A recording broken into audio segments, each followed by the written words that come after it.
So, John, welcome to Revsportz. How much of a cultural shock was Indian football for you? It wasn't too much of a shock, to be honest. It was kind of how I expected it to be. Obviously, it's quite a long time ago, 2017, when I first came over to India, to Chennai. So it kind of was everything that I expected it to be. I expected to be difficult sometimes, maybe for the local boys, the Indian boys, whether or not they could understand me as well with my English. But most of the time, it was very good. I certainly enjoyed myself when I first came across, and obviously joining Chennaiyin.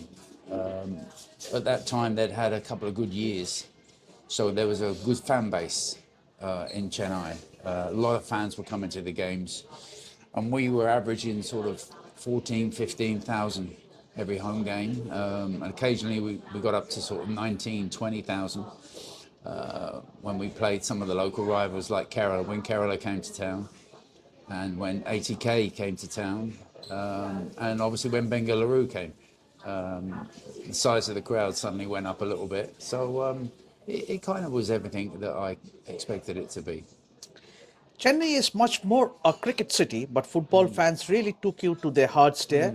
How do you look back on that stint?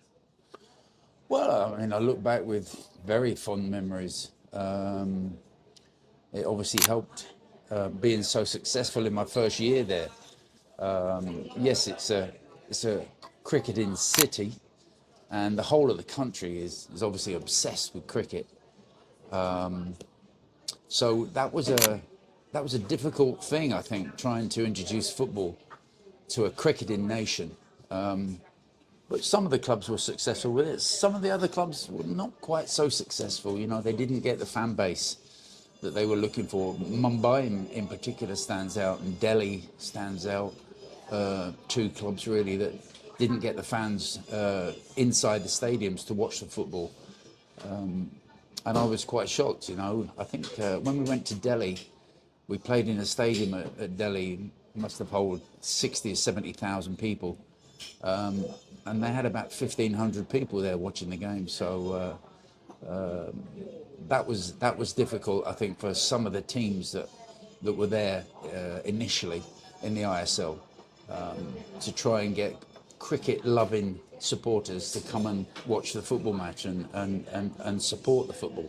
So that was a little bit disappointing in many respects. But of course, I was just hooked at Chennaiyin. I was very happy there, and our fan base was excellent.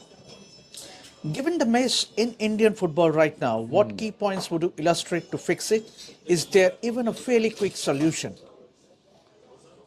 Well, I don't think there's a quick solution to what's going on at the moment. Obviously, me being here in England, it's a little bit difficult sometimes to understand exactly what's going on with the ISL and obviously with the clubs. I think COVID wasn't very kind to the ISL. Obviously, everybody had to move to Goa and play in Goa. All the matches were in Goa, so obviously fans couldn't go to the game. And I think a lot of people stayed away when the ISL returned back to normal, back to their home bases. A lot of a lot of fans had been to matches. When it was first introduced, when the ISL first started, a lot of fans went to the game, had a look at it, had a look at this football game, which was a little bit foreign to them. They'd only sort of seen the Premier League and that on television, and suddenly they were going to the football matches, supporting their local team. And then COVID came along, and the football team moved out of town as such. Everyone went down to Goa to play the matches in Goa, and I think those fans that obviously didn't go to matches because their teams were not playing locally, I think they stayed away. When it resumed again, when the ISL resumed back to normal, I think a lot of the teams lost their fan base, lost a lot of their support. Fans just had been along, they'd watched the football, didn't get too particularly excited. And then I think over the last couple of years, someone like Mohun Bagan have suddenly emerged, and become the giant of the ISL, and the giant of Indian football, and they're winning everything. And I think a lot of fans have stayed away, maybe because Mohun Bagan are such clear favourites every season to basically win every trophy that's available to them. So I think a lot of supporters have got a bit fed up with watching the same team win the championship over and over again. So it's going to be hard, I think, for the ISL to return back to what it was. Yeah, and obviously the recent development that is what is we are hearing is Bengaluru FC has indefinitely stopped the salary and payment of the players and the support staffs. So does it augur well for Indian football? No, it doesn't look good. It doesn't look good at all. I think I'll be very, very nervous about the ISL resuming again. And I just think when I look back, obviously, I went in the early stages, 2017, and everything was still exciting. It was the fourth season. It was only the fourth year of the ISL, and everything was going to plan. Everyone was very excited. All the teams were very competitive. A club like Chennaiyin have only won it twice, in all, what's it now, in the 12th season, I think, coming up now. Chennai only won it twice. There's been different winners of the tournament each year. Now you get direct access into the AFC now. And I just think it's just lost a bit of its gloss over the last 2 or 3 seasons. I think it's lost a little bit of the gloss. In the early days, I think it was very exciting. Everyone was, lots of fans were coming to the game, really enjoying it. And I just think over the last few years, it's not been quite what it was maybe 7 or 8 years ago. So I think there's been a lot of sport. The TV has changed, the coverage as well on the TV. They've cut back as well in their expenses. You always used to have the pundits were always in the stadium. Whatever match was on, there was always pundits live in the stadium, and even the TV company have stopped that now. Everything is done out of the Mumbai office, and pundits just stay in Mumbai. They don't travel to the away matches like they used to. So there's been a lot of financial cutbacks as well, and maybe 1 or 2 of the owners are getting a little bit fed up of consistently investing money into football, into the ISL, and always losing money almost every year. I think even us at Chennaiyin, when we won the championship, the twice that we won the championship, I think the club still lost a little bit of money. Still lost good money in it, So maybe 1 or 2 of the owners have got a little bit fed up with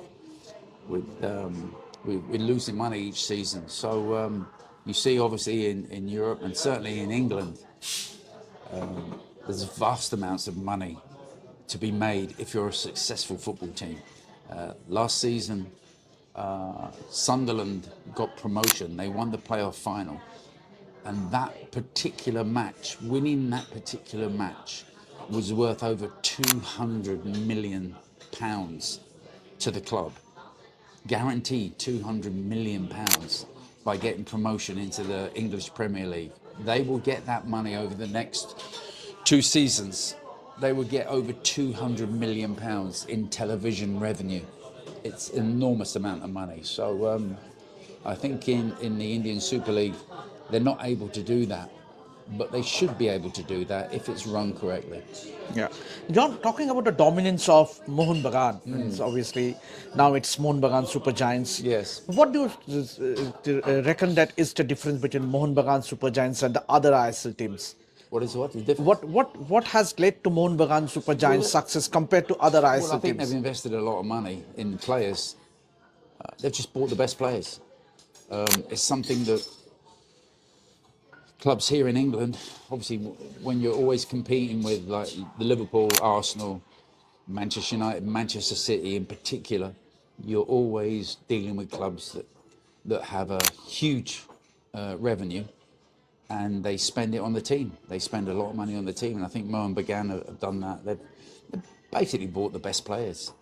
They've been able to buy them, and when Mohun Bagan knock on your door and they want to sign you, and they want you to play for them, you usually find that the salaries that they pay will make sure that you sign for Mohun Bagan. And I don't really see anybody else financially challenging Mohun Bagan. They've certainly invested a lot of money in their team, in their players, in their coach, in the coaching staff, in the way that they look after them off the field. Yeah, they've been the ones that have really invested a lot of money in the team. And I don't really see anybody else challenging them at the moment. Yeah. John, talking about Sunil Chhetri, someone like Sunil Chhetri who gets a call up at 40, what message does it really send to young Indian players?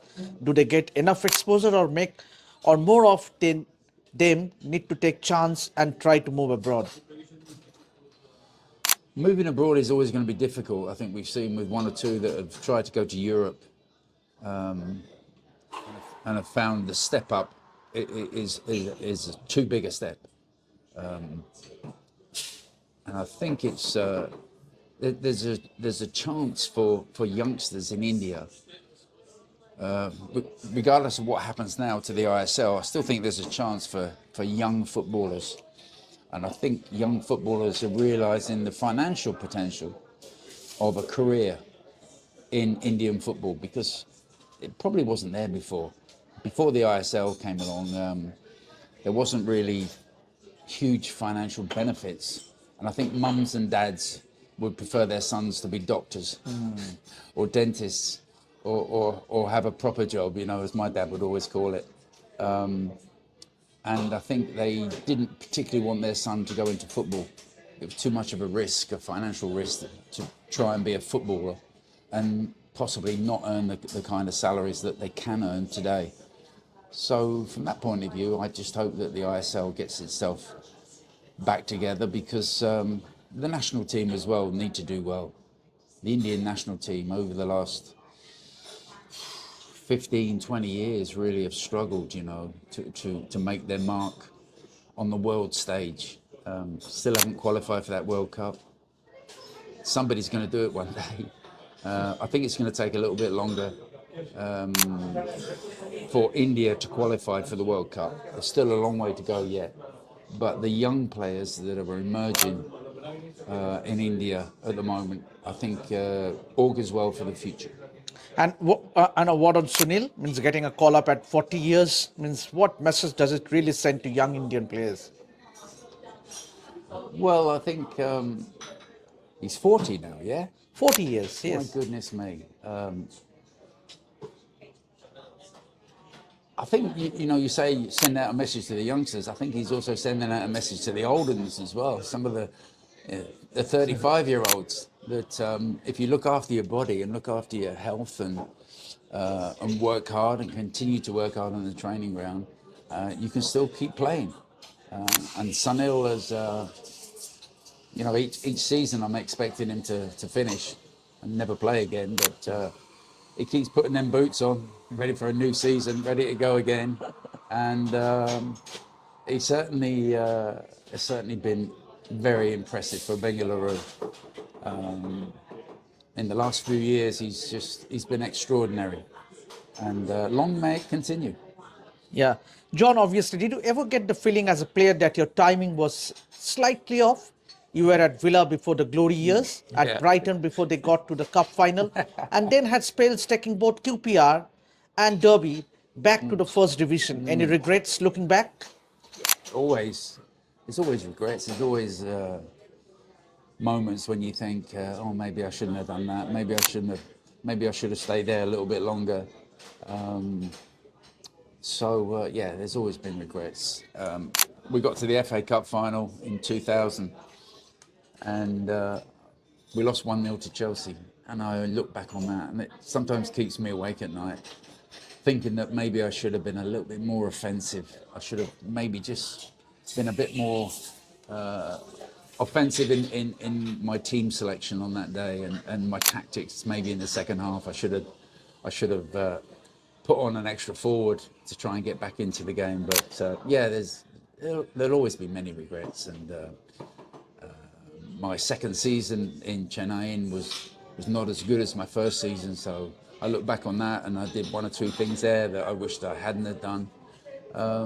So yeah, there'll always be regrets in somebody's life.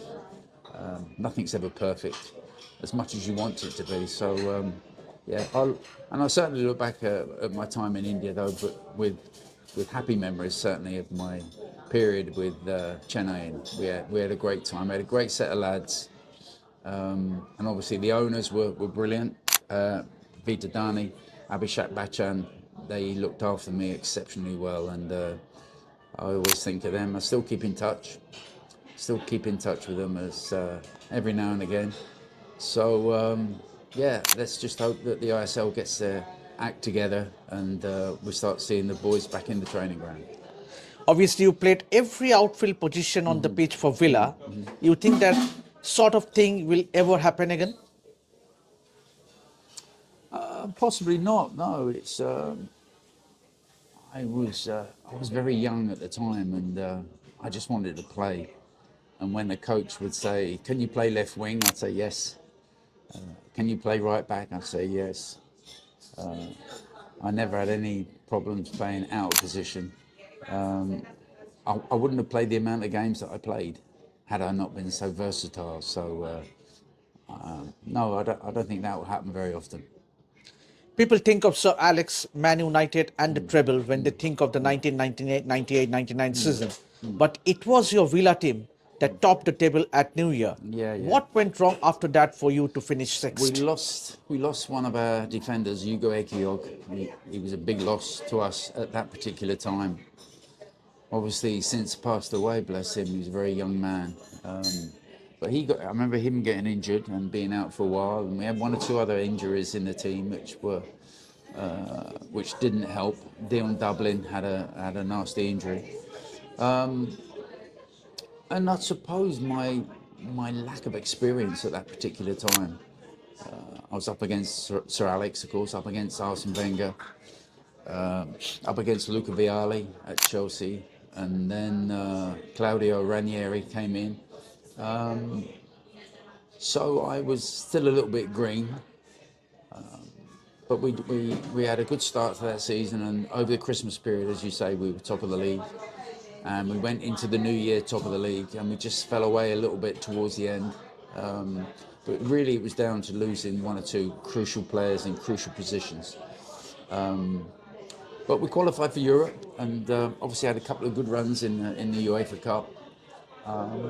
But I look back at my time at Villa, and there was more happy memories than unhappy ones. Yeah. Looking back, was that the highlight of your managerial career and the strongest team you coached? Yeah, it was. Obviously, the biggest team that I coached. We regularly had 40,000 people to the home matches. Tremendous fan base. And I still go back there now. I still go back to Birmingham. Go back to Villa Park sometimes during the season, 4 or 5 times during the season, and catch up with everybody. And they always look after me there, so I've got very happy memories of my period with Villa. And I can remember saying to my wife, when I was manager of Villa, I can remember saying to her, after I leave Aston Villa, it's all downhill. And I said, don't forget I ever said that. And it was all downhill after Villa. Villa was a pinnacle, I have to say, during my managerial career. So after that, it's never been quite the same, although we've had one or two happy memories and moments since I left Villa. But certainly Villa was the pinnacle. And finally, would you have done anything differently that season in retrospect? Which season? That season? Oh, yeah. Yeah, of course. Like I said earlier, you'd always look back on your life and think, oh, I shouldn't have done that. I wish I'd have done this. But it's too late. It's gone. You just learn from it, learn from your experience of sometimes making mistakes along the way, and just make sure you don't do it again. So other than that, listen, I've been very gifted. I'm very happy to have done what I've done in my footballing career. I can look back on it with very, very happy memories, and certainly during my time in Chennaiyin, I'll always remember that very special period of my life. Thank you, John. Thank you for your time. Thank you. It's a pleasure.